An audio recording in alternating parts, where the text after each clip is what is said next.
നമസ്കാരം. ഞാൻ മൊയ്തീൻ ഷാ വിഷനിലേക്ക് എല്ലാവർക്കും സ്വാഗതം. ബഹുമാന്യരെ, ഇന്നലെ ബാംഗ്ലൂർ കൂടിയ SNDP യോഗം സമ്മേളനത്തിൽ ഒരു തീരുമാനമെടുത്തു. ഈഴവ തീയ വിഭാഗങ്ങളിലെ പിന്നോക്കാവസ്ഥ പഠിക്കാൻ ഒരു കമ്മീഷൻ നിയമിക്കണം. തെറ്റൊന്നുമില്ല, നല്ല കാര്യം, അതിൽ സംശയമൊന്നുമില്ല. ഇപ്പോൾ ക്രിസ്ത്യാനികൾ കുടിക്കാൻ ഒരു കമ്മീഷൻ കണ്ട് വെച്ച് മറ്റ് ചെയ്തത് നല്ല കാര്യം. ഇവിടെ വിഷയം അതല്ല. വെള്ളാപ്പള്ളി സാറോട് നമുക്ക് പറയാനില്ല. നമുക്ക് പറയാതെ ഈഴവ സഹോദരങ്ങളോടാണ്, അല്ലെങ്കിൽ തീയ സഹോദരങ്ങളോടാണ്. പിന്നെ ഒരു വിഭാഗമുണ്ട്, ചോനെന്ന് കൂടി പറയും. 3 വിഭാഗം കേരളത്തിൽ വിഭാഗം: ഈയൻ, തീയൻ, ഈഴവ, ചോൻ. ഈ 3 വിഭാഗം ജനങ്ങൾ കേരളത്തിൽ ഏതാണ്ട് 21%, 25-27 ഉണ്ടായി കുറഞ്ഞ ഒരാളല്ലോ. അത് കാലാകാലങ്ങളിൽ 85% പേര് വോട്ട് ചെയ്തിരിക്കുന്നത് LDFിനാണ്. കഴിഞ്ഞ അസംബ്ലി ഇലക്ഷൻ വരെ കഴിഞ്ഞ 10 വർഷം വെള്ളാപ്പള്ളിയല്ലേ രാജ്യം ഭരിച്ചത് മുഖ്യമന്ത്രിയായിട്ട്. അദ്ദേഹം അറിയപ്പെടുന്നത് ഈഴവനല്ലേ. പക്ഷേ മലബാറിന് തീയനാണെന്ന് അറിയപ്പെടുന്നുണ്ട്. തീയനാണിപ്പോൾ അവർ പറയുന്നത് ഞങ്ങൾ സവർണനാണ്, പിന്നോക്കനല്ല. ഈഴവൻ പിന്നോക്കനായിട്ട് കാണുന്നത്. അപ്പോൾ അതിൽ തന്നെ ഗ്രൂപ്പൊക്കെ വന്നിട്ടുണ്ട്. ഒരു കഴിഞ്ഞ വർഷം മാർച്ചിൽ, ഒരു വർഷം മുൻപ് കണ്ണൂരിൽ 10,000 പേര് പങ്കെടുത്തിട്ട് തീയ യോഗം കൂടി. ഞങ്ങൾ പിന്നോക്കനെ കിടക്കാക്കണ്ട, ഞങ്ങൾ മുന്നോക്കനാണ് തോന്നിട്ട്. അതെന്തുമാകട്ടെ, ഈ 10 വർഷമൊന്നും ചിന്തിക്കാത്തൊരു കാര്യം, ഭരണം പോയി UDF അധികാരത്തിൽ വന്നപ്പോൾ അന്വേഷിക്കണം, അത് സർക്കാരിൻ്റെ ബാധ്യമാണ്, ഉത്തരവാദിത്തമാണ്, കടമയാണൊക്കെ ഘോരം പ്രസംഗിച്ച വെള്ളാപ്പള്ളി സാറേ, നിങ്ങൾക്ക് മനുഷ്യവർഗത്തിൽ പെടുത്താൻ പറ്റുമോ? നിങ്ങളിപ്പോൾ ഞാൻ പറയുന്നു, ഈഴവ വിഭാഗം അല്ലെങ്കിൽ തീയ വിഭാഗം അല്ലെങ്കിൽ ഈ ചോൻ വിഭാഗം കേരളത്തിൽ സാമ്പത്തികമായിട്ടും സാമൂഹികമായിട്ടും സാംസ്കാരികമായിട്ടും വിദ്യാഭ്യാസമായിട്ടും എല്ലാ തലത്തുകളിലും പിന്നോക്കം പോയത്. മുഴുവൻ ശരികളെ കുറിച്ച് പരിധിയുടെ ശരിയാണ്. ഇത് ആരാണ് ഉത്തരവാദി? മുസ്ലിം ലീഗ് അല്ലെങ്കിൽ മുസ്ലിങ്ങളാണോ? അവിടെയാണ് ചോദ്യം. ഇതാണ് നേരെ ചോദിക്കുക, ഉത്തരം പറയുക. ഇതിന് ഉത്തരവാദി ലീഗുകാരോ മുസ്ലിങ്ങളാണോ? അവിടെയാണ് ഞങ്ങളും വെള്ളാപ്പള്ളി നമ്മളുടെ അഭിപ്രായ വ്യത്യാസം. വേറെ ഒരു അഭിപ്രായ വ്യത്യാസമല്ല. ഈഴ നിലയിൽ പിന്നോക്ക ആളുന്നതിൽ നമുക്ക് ബഹുമാനവും ആദരവും ഒക്കെ ഉണ്ട്. ഈ ഈഴ വിഭാഗം പിന്നോക്കാവസ്ഥയ്ക്ക് പോകാൻ കാരണം ഇന്ത്യയിലെ കേരളത്തിലെ മുസ്ലിങ്ങളാണോ അതോ മുസ്ലിം ലീഗാണോ? ചോദ്യം വളരെ സിമ്പിളാണ്. അത് അങ്ങനെ അല്ലെന്നിരിക്കെ നിങ്ങൾ എന്തിനാടോ ആരോട് പണം വാങ്ങിച്ചിട്ട് അതിനാണ് ഈ സമുദായത്തെ സ്ഥാനത്തും അസ്ഥാനത്തും വായെടുത്ത കുറ്റം പറയുന്നത്? ഇന്നലെ പറഞ്ഞല്ലേ, കഴിഞ്ഞ 10 വർഷം പിണറായി സഖാവ് ഒന്നാന്തരം തീയൻ അല്ലെങ്കിൽ ഈഴവ അല്ലെങ്കിൽ ചോൻപെട്ട വർഗം സഖാവ്, ഈഴവരിൽ 85% വോട്ടും അവർക്ക് കഴിഞ്ഞ അസംബ്ലി ഇലക്ഷൻ വരെ കൊടുത്തിട്ടും മന്ത്രിസഭ രൂപീകരണത്തിൽ എത്തുന്നത് സ്ഥാനമാനം കിട്ടിയില്ലെങ്കിൽ ആരാണ് ഉത്തരവാദി? അത് 10 വർഷം ഭരിച്ച മുസ്ലിം ലീഗ് കോൺഗ്രസ് ആണോ? വിദ്യാഭ്യാസ സ്ഥാപനങ്ങൾക്ക് മലബാറിൽ കിട്ടില്ല, മലപ്പുറത്ത് കിട്ടിയില്ലെങ്കിൽ അതും ചോദിച്ച് വാങ്ങേണ്ടത് പിണറായിയുടെ ഇതല്ലേ? നിങ്ങൾ ചോദിക്കുന്നില്ല, നിങ്ങൾ വാങ്ങുന്നത്. നിങ്ങൾ കൃത്യമായിട്ട് പണം ഉണ്ടാക്കി നിങ്ങൾ സമ്പാദിക്കുക, നിങ്ങളുടെ കുടുംബം നന്നാക്കാനല്ലാതെ സമൂഹത്തിൽ നിങ്ങൾ മറന്നു കളഞ്ഞ്, പ്രത്യേകിച്ച് ഈഴ സമുദായത്തെ. അതിനുവേണ്ടി വാദിക്കാൻ ചില കിങ്കരന്മാരെ കാണുമ്പോഴേ അവരോടൊക്കെ എന്താ പറയുക? ഇങ്ങനെ ചെയ്യുന്ന മുസ്ലിങ്ങളോട് കുറേ പേര്, മുസ്ലിങ്ങൾ പുണ്യവാളെന്ന് പറയില്ല, ചക്കരക്ക് കഞ്ഞിക്കും കള്ളി ചെത്തി മുസ്ലിങ്ങൾ ചില ഭീകരവാദികൾക്ക് സപ്പോർട്ട് ചെയ്യുന്ന ചില ആൾക്കാരുണ്ട്, ഇല്ലെന്നല്ല. പക്ഷെ അത് ഇത്രയും പരസ്യമായിട്ടുമില്ല, ഇത്രയും ധിക്കാരപരമായിട്ടില്ല. ഇത് ധിക്കാരപരമായിട്ടാണ് ഒരു സമൂഹത്തെ അടിച്ചാക്ഷേപിച്ചും അർത്ഥശൂന്യമായിട്ട് പറയും. അത് കൈയൊട്ടി കമ്മ്യൂണിസ്റ്റ് പാർട്ടി സപ്പോർട്ട് ചെയ്തു. എന്തുകൊണ്ട് വീണ് തലയുണ്ടോ? വെള്ളാപ്പള്ളിയുടെ കാര്യം പറയാം.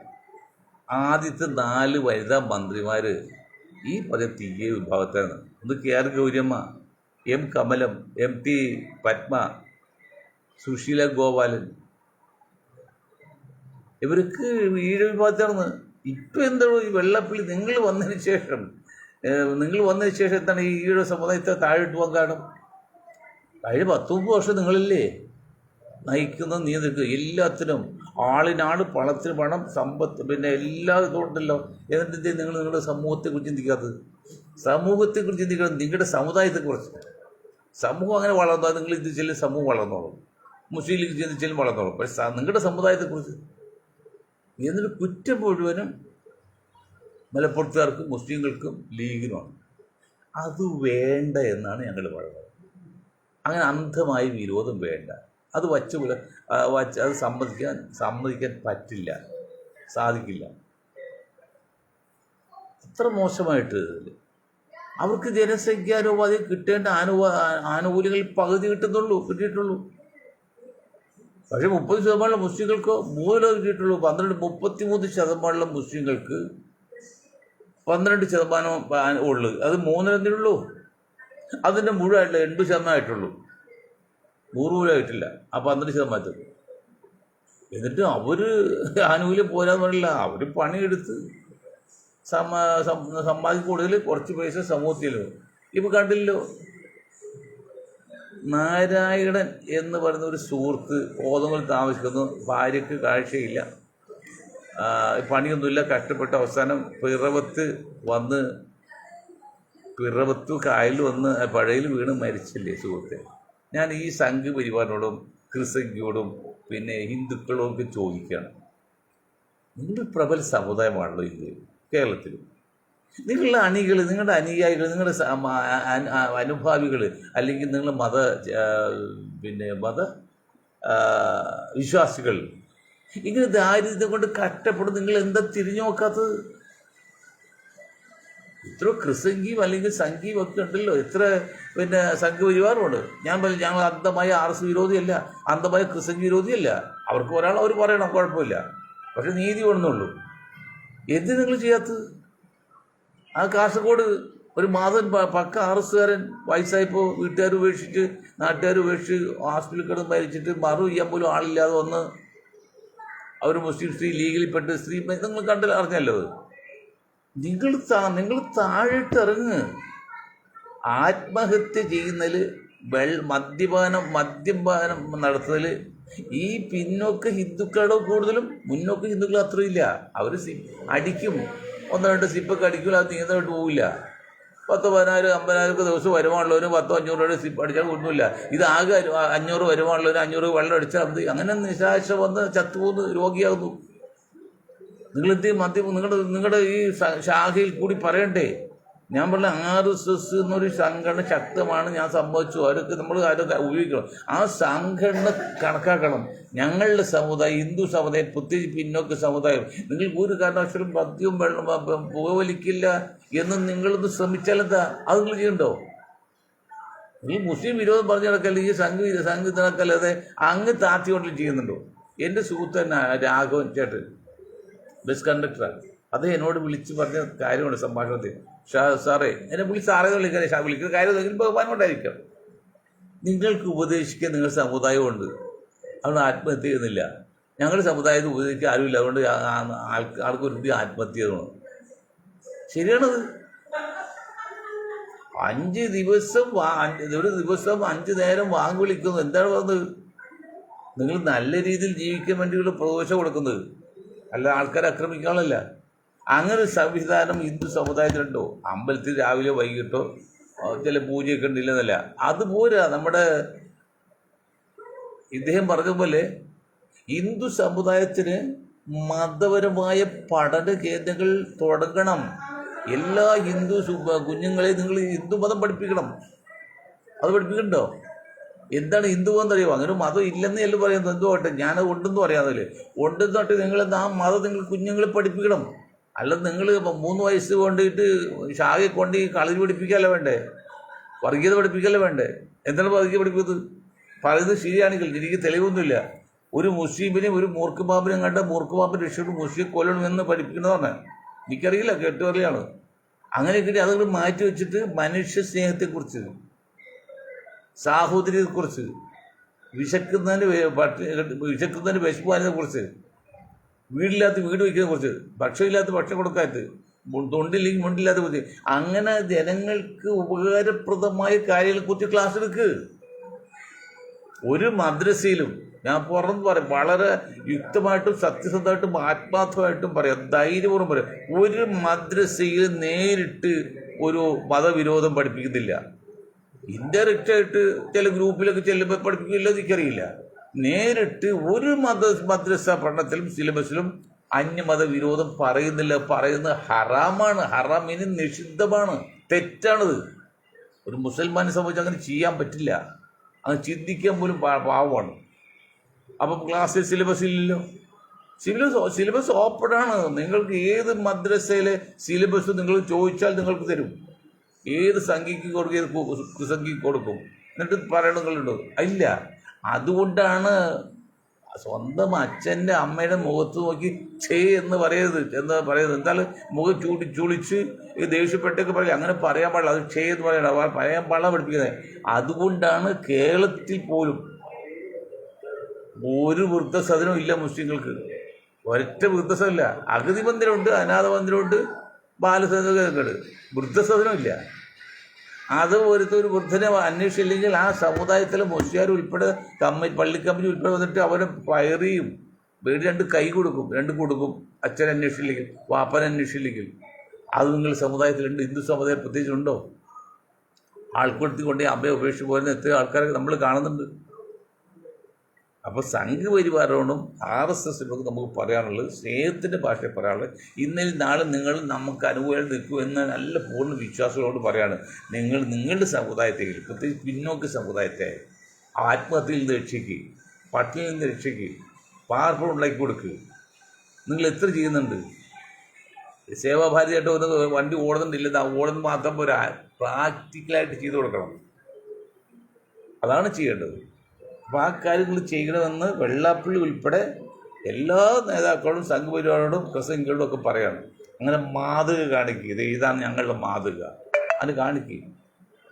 ഇപ്പം മുസ്ലിം സാഹിബ് കുറ്റം പറഞ്ഞു. മുസ്ലിം സമുദായം 2 ചടങ്ങുണ്ടവർക്ക്, വലിയ പെരുന്നാളും ചെറിയ പെരുന്നാളും. ഈ 2 ചെറിയ പെരുന്നാളിൽ ഏതാണ്ട് 1000-2000 കോടിയോളം രൂപയുടെ ധാന്യങ്ങൾ ധർമ്മം കൊടുക്കാണ്. അവർ സമുദായത്തിലേക്കാണ് സംഭവിച്ചത്. 2000 കോടിയാണ് പെർ ഇയർ റൗണ്ട് അബൌട്ട്.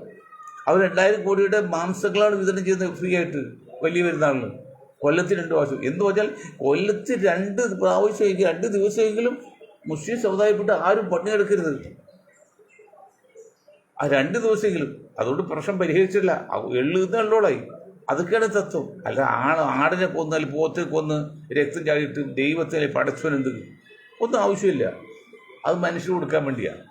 അങ്ങനെ നിങ്ങൾ ധർമ്മം ചെയ്ത് എന്തെങ്കിലും ഒരു ആഘോഷമുണ്ട്, ഏത് ആഘോഷ ധർമ്മമുണ്ടോ നിങ്ങൾ ചെയ്യും. ഓണം, പെരുന്നാൾ, ഓണം, ക്രിസ്മസൊക്കെ വന്നാൽ മദ്യമാക്കും. 2000 കോടി രൂപയുടെ അരി വിതരണം ചെയ്തപ്പോൾ, 2000 കോടി രൂപയുടെ മാംസം വിതരണം ചെയ്തപ്പോൾ നിങ്ങൾ ക്രിസ്ത്യ സമുദായം, ഹിന്ദു സമുദായം എന്താ 1000 കോടി രൂപയുടെ മദ്യം വാങ്ങിച്ച് ഷാപ്പിട്ട് വല്ല ഗുണമുണ്ടോ? ക്രിസ്ത്യ സമുദായത്തോട് പറയേണ്ടത്, ഈഴവരോട് മാത്രമല്ല, ക്രിസ്ത്യ സമുദായം പറയേണ്ടത്, നിങ്ങളുടെ മക്കൾ വിവാഹം കഴിക്കുന്നില്ല, വിവാഹം കഴിച്ചതിനെ പ്രസവിക്കുന്നില്ല, പ്രസവിച്ചതിനെ ഒരെണ്ണം മേൻ പിടിക്കുക. അത് മാറ്റണം. 20 വയസ്സിന് മുൻപ് 20 വയസ്സിനുള്ളിൽ വിവാഹം ഈ 2 കുട്ടികൾ നിങ്ങൾ സൃഷ്ടിക്കണം. ഒരു സമുദായം മാത്രമല്ല കുറയുന്നത്, രാജ്യത്തിന് ആപത്താണത്. ഒരു സമുദായം അമിതമായിട്ട് വളരുന്നതും അമിതമായിട്ട് തകരുന്നതും നല്ലതല്ല. അതുപോലെ ക്രിസ്ത്യൻ സമുദായം കുറഞ്ഞു പോകുന്നത് ഇന്ത്യക്ക് നല്ലതെന്ന് വിചാരിക്കരുത്. അങ്ങനെ ചിന്തിക്കാൻ പാടില്ലാരും. മുസ്ലിം നിൽക്കുന്നില്ല. അപ്പം നിങ്ങൾ നിർബന്ധമായിട്ടും 2 മക്കളെങ്കിലും 20 വയസ്സിനുള്ളിൽ നിങ്ങൾ പഠിപ്പിച്ചോ ജോലിക്ക് പോയിക്കോ, അതൊന്നും തടസ്സമല്ല. പക്ഷെ 20 വയസ്സിനുള്ളിൽ 2 കുഞ്ഞുങ്ങളെങ്കിലും നിങ്ങൾക്ക് ജന്മം കൊടുത്തിരിക്കണം നിർബന്ധമായിട്ടും ക്രിസ്ത്യൻ സമുദായം. അതുപോലെ എല്ലാ സമുദായം കൊടുക്കണം. മുസ്ലിം സമുദായത്തിൽ അതിൽ വലിയ കുഴപ്പമില്ല. ഹിന്ദു സമുദായത്തിൽ തീരെ അത്രയും കുറവില്ല. ക്രിസ്ത്യൻ സമുദായം തീരെ കുറവ്. 40 വയസ്സായിട്ട് ഇന്ന് ഞാനൊരു സംസാരിച്ചു. എൻ്റെ വലിയ ജോസഫ് വലിയവീട്, അത് മാങ്കുളത്തിൽ എസ്റ്റേറ്റ് ഉടമയാണ്. അദ്ദേഹം സംസാരിച്ചു. ഇന്നിപ്പോൾ 6 മണിക്ക് 40 വയസ്സായിട്ട് കല്യാണം കഴിക്കാതെ മക്കൾ നിൽക്കുകയാണ്. കല്യാണം കഴിച്ച് തന്നെ പ്രസവിക്കില്ല. പ്രസവിന് ഒരു പ്രസവം. അത് മാത്രമല്ല, ഈ മക്കൾ വളർന്നു വരുമ്പോൾ നേരെ ജർമ്മനിയിലേക്കും ഇറ്റലിയിലേക്കും അമേരിക്കയിലും പോകും. അവിടെ സെറ്റിൽ ചെയ്യാൻ വരുന്നില്ല. അങ്ങനെ ക്രിസ്ത്യൻ സമുദായം കേരളത്തിലാണല്ലോ ക്രിസ്ത്യൻ ഉള്ളു, ബാക്കി വളരെ കുറച്ചേ ഉള്ളൂ. അത് വളരെ താഴ്ന്നുകൊണ്ടിരിക്കുകയാണ്. അത് നാട് നല്ലതല്ല. ഈക്വലൈസേഷൻ, സമതുലിതാവസ്ഥ പറയും. ഒരു ഈക്വലൈസേഷൻ വേണം എല്ലാ കാര്യങ്ങൾക്കും. പണത്തിലാണെങ്കിലും പിന്നെ സമ്പത്ത് എല്ലായിടും വരുന്നു. ആ നിലയ്ക്ക് ഈക്വലൈസേഷൻ ഇല്ല ക്രിസ്ത്യൻ സമുദായത്തിൽ. അതിന് നിങ്ങൾ മുസ്ലിങ്ങൾ എന്താണ് നാർക്കോട്ട് ജിഹാദും ലവ് ജിഹാദൊക്കെ പറഞ്ഞ് കളിയാകാത്ത കാര്യമില്ല. ഈ ലവ് ജിഹാദ് എടുക്കുക. അതിൽ ഞാൻ PC ജോർജിനോട് ഞാൻ പറയാണ്, നിങ്ങൾ ബുദ്ധിയുടെ അംശം കേൾക്ക്. അതായത് ക്രിസ്തീയ പെൺകുട്ടി കേരളത്തിലെങ്കിലും മറ്റ് ഹിന്ദു മുസ്ലിം പെൺകുട്ടിയേക്കാൾ ഒരുപടി ഒപ്പമോ ഒരുപടി മുന്നിലാണ് ബുദ്ധി കൊണ്ടും പിന്നെ കഴിവുകൊണ്ടും. അങ്ങനെയുള്ള ക്രിസ്തീയ പെൺകുട്ടികൾ ഏതോ താടിക്കാരൻ വന്ന് കണ്ണു കാണിച്ചാൽ അവരോട് ഇറങ്ങിപ്പോയി എന്ന് പറയുമ്പോൾ അതിനൊക്കെ വലിയ വിരോധാഭാസം നാണക്കേടും വേറെ ഉണ്ടോ? ആ സിനിമയിൽ ഒരു സിനിമയുണ്ട്, സൂസി എന്ന സിനിമ. അതിൽ രണ്ടാമത് കല്യാണം കഴിച്ച് ചെറുപ്പക്കാരി ഭാര്യ ആദ്യ കൂടുതൽ പിള്ളേരും അച്ഛനുമായിട്ട് ടൂർ പോയി. ഭാര്യ പോയില്ല, ഭാര്യ മാത്രം വീട്ടിലായത്. അപ്പോൾ ആരോ വന്ന് ഉപദ്രവിച്ചൂർ പരാതി വന്ന്. അപ്പോൾ ഭർത്താവ് ചോദിച്ചു, സൂസി നീ കിടക്കുന്ന ഡോറിൻ്റെ വാതിലിൻ്റെ ഡോറ് കുറ്റി അകത്താണോ പുറത്താണോ? അത് അകത്താണ്. അപ്പം അകത്ത് നീ കിടന്ന് കുറ്റിയിട്ടാൽ പിന്നെ എങ്ങനെയാണ് അതിനകത്ത് കയറുന്നത്? അപ്പോൾ കള്ളൻ കപ്പിൽ തന്നെ എന്ന് പറഞ്ഞ പോലെ ക്രിസ്ത്യൻ സമുദായം ഒരു കാര്യം മനസ്സിലാക്കണം. നിങ്ങളുടെ മക്കൾ, നിങ്ങൾ പെൺകുട്ടികൾ ഇവിടുന്ന് ഒരു മേത്തിൽ കൈയും കണ്ണും കാണിച്ച് പോകാനുള്ളൂ. അങ്ങനെയാണ് നിങ്ങൾ പഠിപ്പിച്ചിരിക്കുന്നത്. അപ്പോൾ PC ജോർജിനെ പോലോടും സാഫിയോടും ഞാൻ വളരെ സ്നേഹപൂർവ്വം ബഹുമാനപൂർവ്വം പറയണം, നിങ്ങൾ അങ്ങനെ പറയില്ലേ. അത് ആ സമുദായത്തെ പെൺകുട്ടിയോട് കാണിക്കുന്ന അനീതിയും കൊള്ളതായ്മയാണ്. എനിക്ക് ധൈര്യമായിട്ട് പറയാം, ക്രിസ്തീയ പെൺകുട്ടി മറ്റേതൊരു സമുദായത്തെ പെൺകുട്ടിയേക്കാൾ ഒപ്പമോ ഒരുപടി മുന്നിലുമാണ് കഴിവിലും വിദ്യാഭ്യാസത്തിലും പ്രവൃത്തിയിലൊക്കെ. അങ്ങനെയുള്ള ബുദ്ധിയുള്ള കുട്ടികളെ ഏതൊരു മേത്തൻ വന്ന് അല്ലെങ്കിൽ ഒരു മുസ്ലിം വന്ന് കണ്ണും കൈയും കാണിച്ച് അവൻ്റെ കൂടെ ഇറങ്ങിപ്പോയി എന്ന് പറഞ്ഞാൽ ആർക്കാണ് ഒരു തെറ്റ്? ആ പെൺകുട്ടിയെ കളിയാക്കുന്നില്ലേ? മുസ്ലിം സമുദായത്തിലാണോ? അപ്പം അങ്ങനെയുള്ള മണ്ടത്തിലൊക്കെ മാറ്റിവെച്ച് നിങ്ങൾ അണികളെ പിടിച്ചു നിർത്താൻ വേണ്ടി ഒരു ശത്രുവിനെ ഉണ്ടാക്കണം. വെള്ളാപ്പള്ളിക്കും സഭയ്ക്കൊക്കെ അതിന് മുസ്ലിം വിരോധം പറഞ്ഞ് പോയാൽ അപകടം അറിയോ? മലർന്ന് തുപ്പും തുല്യമായിരിക്കും. അത് മാറ്റിവെച്ചിട്ട് നിങ്ങളുടെ സമുദായത്തിന് നിലനിൽപ്പ് അപകടത്താണെന്ന് മനസ്സിലാക്കിയിട്ട് എല്ലാവർക്കും അവയർനെസ് കൊടുക്കുക, ഒരു ബോധവൽക്കരണം ചെയ്യുക. ആ ബോധവൽക്കരണം ചെയ്യുന്ന കൂട്ടത്തിലാണ് ഞങ്ങൾ പറയുന്നത് 20 വയസ്സിനുള്ളിൽ 2 കുട്ടികൾ പിന്നെ 2 കുട്ടികളെ സൃഷ്ടിച്ചിരിക്കണം, അല്ലെങ്കിൽ ജന്മം കൊടുക്കണം. അത് നിങ്ങൾ നിർബന്ധമായിട്ട് വെക്കണം. ക്രിസ്ത്യൻ സമുദായത്തിലും സഭയോടും ഞങ്ങൾ പറയാണ്, അത് നിങ്ങൾ നിർബന്ധമായിട്ട് ഈ നിമിഷം, നാളെ പോലെ ഈ നിമിഷം മുതൽ 8:18 എൻ്റെ ശബ്ദം കേൾക്കുന്ന ആരെങ്കിലും ഉണ്ടെങ്കിൽ നിങ്ങൾ ശ്രദ്ധിച്ച് അത് ഉറപ്പ് പറയണം. 20 വർഷമുള്ളൂ. അതിൽ 7 വിഭാഗത്തോട് വെള്ളപ്പള്ളി പറയും, നിങ്ങൾ വെറുതെ മുസ്ലിം വിരോധം പറഞ്ഞ് മുന്നോട്ട് പോയില്ലേ? എന്ത് പറ്റുമെന്നറിയോ? നിങ്ങളുടെ സമുദായം താഴെ പോവും. ഞാൻ അത് ചെറിയ അനുഭവം പറയാം, അനുഭവം ഗുരു. നിങ്ങൾക്കറിയാം ഉണ്ണിമേരി സിനിമ നടി ഉണ്ണിമേരി ഇല്ലേ? ഞാൻ ചിരിച്ചുകൊണ്ട് പറയാണ്, ഉണ്ണിമേരി സിനിമ നല്ല സുന്ദരിയാണ്. രാജീവ് ഗാന്ധി പേര് മനസ്സ് വാങ്ങിക്കിട്ട പെണ്ണ് എന്ന് പറയാത്ത ഏതാണ്ട് സുന്ദരിയാണ്. പിന്നെ ജയശ്രീ പോലുള്ള കലയല്ല, അല്ലാത്ത സൗന്ദര്യം. അവർ സെൻസസിൽ 10ാം ക്ലാസ് പരീക്ഷ എഴുതാൻ വന്നു. 2 മുസ്ലിം പെൺകുട്ടി 2 മുസ്ലിം പെൺകുട്ടി അപ്പുറത്ത്. ഈ മുസ്ലിം പെൺകുട്ടിൽ ഉണ്ണിമേരി നോക്കിയത് പരീക്ഷ എഴുതിയില്ല, തോറ്റുപോയി. ഉണ്ണിമേരി ജയിച്ചു പോയി. ഞാനത് പറയാൻ കാരണം, നിങ്ങൾ ഈ മുസ്ലിങ്ങൾ ആവശ്യമില്ലാതെ അവരെ കുറ്റപ്പെടുത്തി നടത്താൽ അവർ വളർന്നു പോകും, നിങ്ങളാണ് അപകടത്തിൽ പോകുന്നത്. വെള്ളപ്പള്ളിയോടും സഭയോടും പറയാണ്, എനിക്ക് യാതൊരു വിരോധമില്ല. കാരണം എന്തോ അനിൽ മുഹമ്മദ് എന്നൊരു ചാനലുണ്ടായിരുന്നു, ഒരു യൂട്യൂബർ. അദ്ദേഹം IAS ഡോക്ടറേറ്റൊക്കെയുള്ളതാണ്, ഡോക്ടർ ഡിഗ്രിക്കുള്ളതാണ്, പിന്നെ ഉയർന്ന ഉദ്യോഗസ്ഥനാണ്. ഇപ്പോൾ വീണ്ടും എടുത്ത് പറഞ്ഞിട്ട് അദ്ദേഹത്തെ പുറത്താക്കാൻ കാരണം സഭയ്ക്കെതിരെ എന്തോ പറഞ്ഞു എന്ന് പറഞ്ഞാണ്. അങ്ങനെയൊക്കെ സഭയ്ക്കെതിരെ പറയുന്ന പുറത്ത് നോക്കുകയാണെങ്കിൽ എത്ര ഉദ്യോഗസ്ഥന്മാരെ പുറത്താക്കണം? അതൊക്കെ കിടക്കട്ടെ, ഞാൻ പറയാണ്. അപ്പം അതുപോലെ സഭ ചെയ്യേണ്ടത് ഇതാണ്, ഇത്ര കാര്യങ്ങൾ. ഇത് ഞാൻ ഒരു കാര്യം പറഞ്ഞു, അത് പ്രധാനപ്പെട്ട കാര്യമാണ്. നമുക്ക് സാമ്പത്തികമായിട്ട് ഞെരുക്കമാണ്. പ്രത്യേകിച്ച് കേരളം പോലെ ചെറിയ സ്റ്റേറ്റ്. ആ കിട്ടുന്ന വരുമാനം ഈ കള്ള് വിറ്റും ലോട്ട് വിറ്റും കിട്ടുന്ന മെയിനായിട്ട്. അങ്ങനെ കിട്ടുന്ന വരുമാനത്തിൽ സർക്കാർ വരുമാനം റവന്യൂവിൽ 90% ശമ്പളം കൊടുക്കാനും പെൻഷൻ കൊടുക്കാനും ലോണിൻ്റെ പലിശ കൊടുക്കാനാണ്. ബാക്കി 10% മാത്രമാണ് നിർമ്മാണാത്മകമായിട്ട് ചെയ്യുള്ളൂ. അതിൽ ഏതാണ്ട് ഒരു 4% പ്രത്യുൽപാദനപരമായിട്ട് പോകുന്നത്. ബാക്കിയെല്ലാം കൈപ്പിലായിട്ട് പോകണം. 10 രൂപ വർക്കുണ്ടെങ്കിൽ 4 മുടക്കുള്ളൂ, ബാക്കി 6 പ്യൂൺ മുതൽ അങ്ങ് മുഖ്യമന്ത്രിയുടെ ഓഫീസ് വരെ കൈപ്പിൽ പോകണം. അപ്പം 4% മാത്രം ഈ ഭൂമിയിലേക്ക് മുടക്കിയിട്ട് ഇത്രയും വളർച്ചയുണ്ടെങ്കിൽ നമ്മുടെ റവന്യൂവിൻ്റെ 50% മുടക്കി എന്തായിരിക്കും അവസ്ഥ? അപ്പോൾ നമ്മൾ ചിന്തിക്കേണ്ട കാര്യമുണ്ട്. എന്തിനാണ് ഈ ആകെ പിരിക്കുന്ന കാശിൽ 90% ജോലി ശമ്പളം കിടക്കാനാണെങ്കിൽ അത് പകരം ഈ ഏജൻസി വെച്ചാൽ പോരെ, എന്നിട്ട് അവർ 10% കമ്മീഷൻ കൊടുത്താൽ പോരെ? ആ 10% പോയാൽ ബാക്കി 90% കിട്ടില്ലേ? ഇതിപ്പോൾ 10 കിട്ടുന്നുള്ളൂ. അങ്ങനെ എന്തുകൊണ്ട് ചിന്തിച്ചൂടാ? അപ്പോൾ സമ്പത്ത് ഒരു ഘടകം സമ്പത്തില്ല. അതിന് ഒരു പരിഹാരമാണ് പറയുന്നത്. നമ്മുടെ കൊച്ചി കായൽ, വേമ്പനാട്ട് കായൽ, ഇത് 600ഓളം കിലോമീറ്ററാണ് നമുക്ക് കടൽ തീരമുള്ളത്. കാസർഗോഡ് തളങ്കര മുതൽ കന്യാകുമാരി പിന്നെ ഇവിടെ വരെ പാറശാല വരെ ഉള്ളത്. കളിയൊക്കെ വിളയാണ് അതിർത്തി. പാറശാല കഴിഞ്ഞ് അൽപ്പടി പോകുന്നത് കളിയൊക്കെ വിള. അവിടെ മുതൽ ഇവിടെ 600-640 കിലോമീറ്റർ വെച്ചാണ് കളിത്തീരം. ഇതെല്ലാം കായലുണ്ട്, മണ്ണത് അത്ര മുഴുവൻ ഞാൻ പറയുന്നില്ല. കൊച്ചി കായലെടുക്കുക. കൊച്ചി കായൽ നികന്നിരിക്കുകയാണ്. ഇപ്പോൾ വെള്ളം ഇറക്കമുള്ള സമയത്ത് മൺതിട്ട് കാണാം. ഇറക്ക് വരുമ്പോൾ നിന്ന് തലകുത്തി തലയുടെ കാര്യത്തിലുള്ള ഉണ്ടാവുള്ളൂ. അപ്പോൾ ആ സമയം നോക്കിയാണ് ബോട്ട് അടുപ്പിക്കുന്നത്. ആ മണ്ണെടുത്ത് മാറ്റിയാൽ